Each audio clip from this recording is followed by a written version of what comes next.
Pink Heart has really been literally a dream come true. And there's an event that I do every year called the Pink Ride, where people get together and we ride around all in pink, and I tell stories about my grandfather, and I tell lessons that I've learned from Burning Man. And then we do Hug Nation in the center camp, where we all kind of do this moment of unity. It had become, over the years, a highlight of my week every week, and a number of people, it became like the highlight of the week, which is interesting because there's so much grand things here. And this was a pretty subtle, visually, event-wise, pretty minimal, but so deep. And it became clear and clear to me that is what I want to bring to Burning Man. I want to accentuate and bring more people to have these deep experiences that really, I think, shift who you are in the world.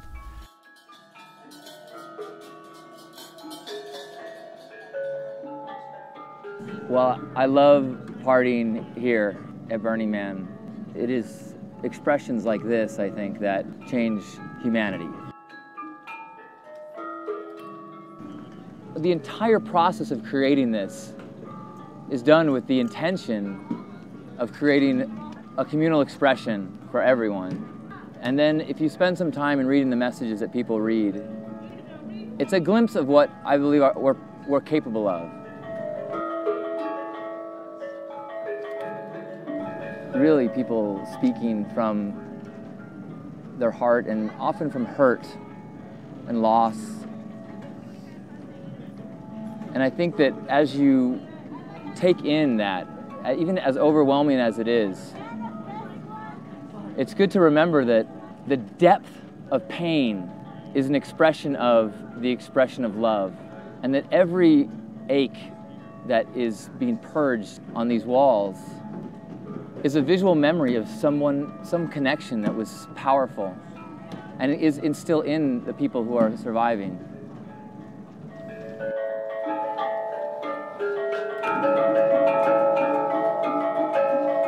The experience that we have as humans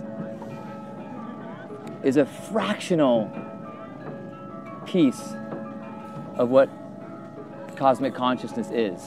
In the same way that the visual spectrum, we experience just a fraction, or the audio spectrum.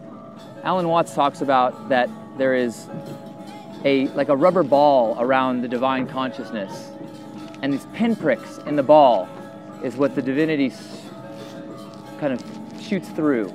And each pinprick is us, an individual person.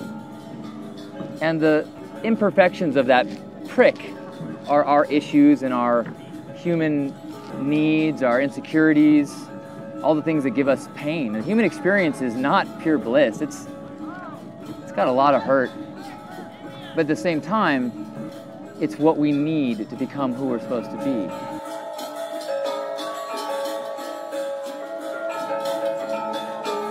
I believe that when we die, when our human consciousness ends and this meat begins to decay, that our little light that is shining through that ball prick goes right back in. Maybe that's the light that people see. And then we rejoin the cosmic consciousness. And it's silly to try to explain it or talk about it, because we're using words to describe something that is beyond our comprehension. There are other faiths that try to describe this only in terms of what it is not. And I believe, actually I know, that experience, that awareness, is beyond words like experience and awareness. It is pure connection, pure bliss, and I have no fear of death.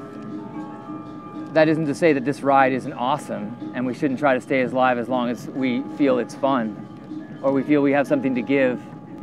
But if you have someone that you've lost, I encourage you to write something to them, express a reflection of the joy they brought you, and know that they are in this inexpressible place and reconnection with something that we are only barely touching right now.